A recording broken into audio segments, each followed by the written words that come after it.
In the spring of 2003, I graduated high school and had a scholarship for community college. I needed a summer job.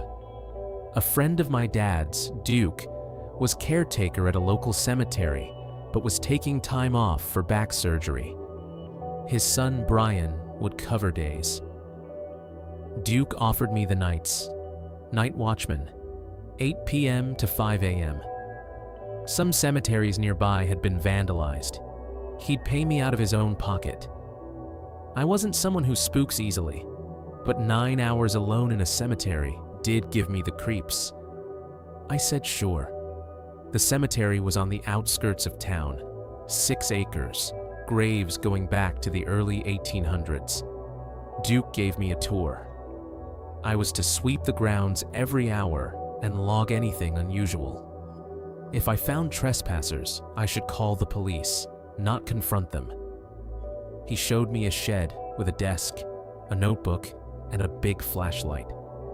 Then his face turned serious. He unlocked a metal locker. Inside was a 12-gauge shotgun and a box of shells. For extreme emergencies only, he said. You never know who shows up at a cemetery after dark. Kids, weirdos, sometimes grave robbers. He gave me the key and left. I did my first sweep as it got dark. The old section at the back was creepy. Cracked stones, sunken plots where caskets had collapsed underground. I heard a faint scraping sound. I told myself it was an animal. I went back to the shed and read. Around 9, I went out again. I heard slow, shuffling footsteps circling the shed. No cars had pulled up. I waited, scared. Finally, I went out with the flashlight. It was dead quiet. The crickets had stopped. I felt like I was being watched. I heard the scraping again. I followed it to a fresh grave. An elderly woman, buried 2 weeks before. The sound was coming from below the ground. The mound of soil trembled. Then it collapsed inward, like an elevator shaft. I shone the flashlight down. The casket was moving. At the bottom of the pit was a tunnel.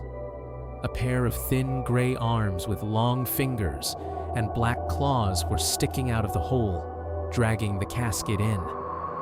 I ran back to the shed. My phone was gone. I'd left it on the desk.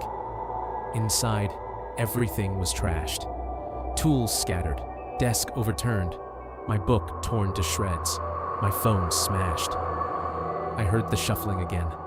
I turned. A figure stood in the doorway, tall and thin, arms hanging nearly to its feet, red eyes glowing in the dark. It stepped toward me. I slammed the door and locked it. Something shrieked, high, chittering. It pounded the door. Something hit the back wall. Claws scratching. They were on all sides. I unlocked the locker, grabbed the shotgun, pumped it, and fired at the door. The blast was huge. Silence. I opened the door. Nothing but blackness. I ran to my car and drove. In the rear view, I thought I saw several pairs of red eyes in the dark. I told the sheriff I'd been attacked by grave robbers. I never went back. Years later, I ran into Brian in town. He said the police had found a network of tunnels under the cemetery. A cavern in the center was full of splintered caskets and bones. The remains showed signs of having been devoured. Another agency took over. They shut the cemetery, collected everything in plastic bags and unmarked vans, then filled the tunnels and left. Brian also told me they'd found a puddle of black liquid outside the shed that morning. His cousin at a university analyzed a sample. It was blood, but the DNA wasn't human. Whatever I had shot that night, it wasn't human.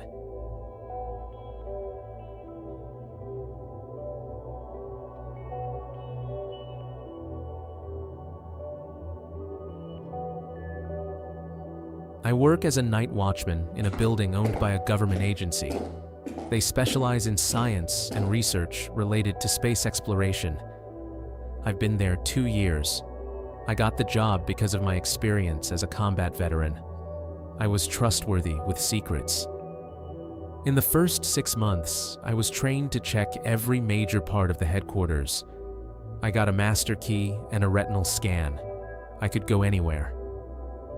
The building was divided into 4 sections: aeronautics research, human exploration, science, space technology. I signed non-disclosure agreements. I was always on camera. Except there was one titanium door I was not allowed to walk through. No label, no surveillance focused on it. I asked my trainer what was behind it. He changed the subject. On the graveyard shift, I was the only security personnel. I never had anyone to ask. I became friendly with a surveillance agent named Tom. He clocked in around 7 a.m. I once asked him about the door. I even brought him Starbucks.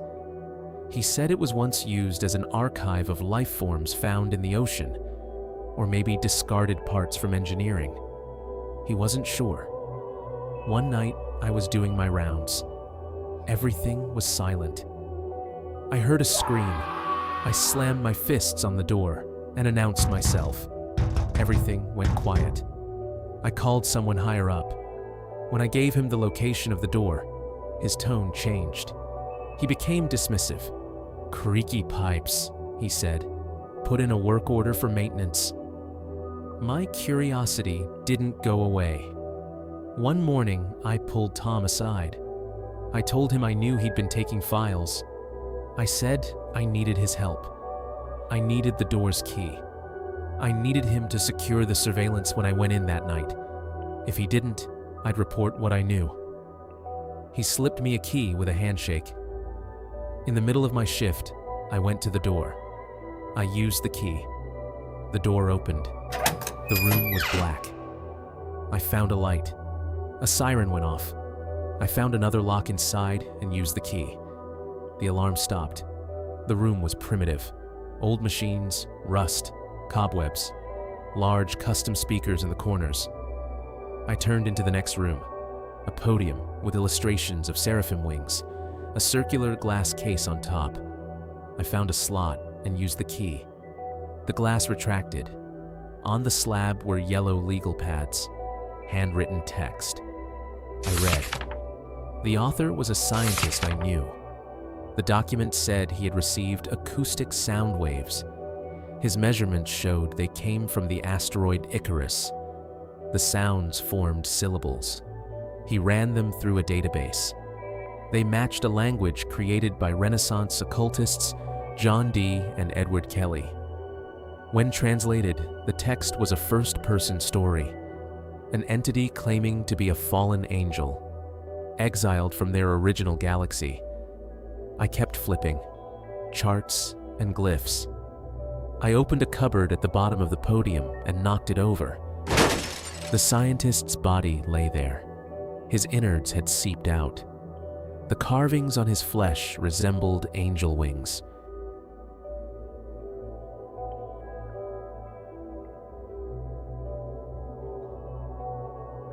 The idea of a security guard for thousands of tons of trash might seem ridiculous.